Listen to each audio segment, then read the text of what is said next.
I am here to call out the latest wave of religious extremism sweeping America.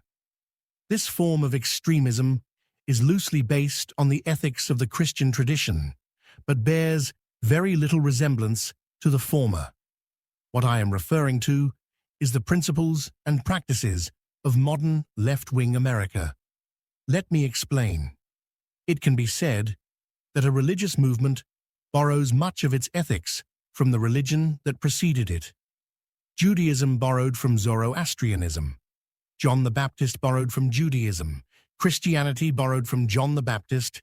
Islam borrowed from Christianity, and so on. The United States was, at one time, a predominantly Christian nation. One requirement in Christianity that is weighed much more heavily than in other religions is that not only must you follow the religion, you must believe wholeheartedly in the religion. Belief is the central tenet of Christianity, which is also the central tenet of modern left-wing America. With the modern left, just being tolerant of other points of view is no longer acceptable. Your mind must be completely assimilated to the mind of the modern liberal, or you are labeled as an enemy. You either espouse all their fringe beliefs, or you are ostracized, cancelled.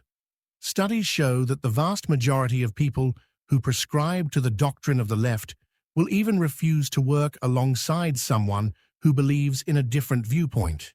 Studies also show that those on the left think that those who believe differently than them should be punished, even violently, which is about as extreme as things can get.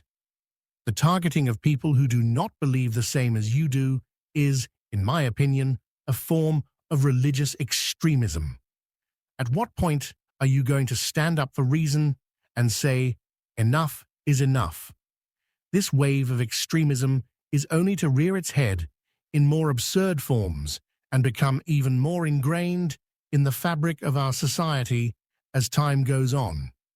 And those who prescribe to this rhetoric will go on to become the most hardlined curmudgeons this nation has ever seen.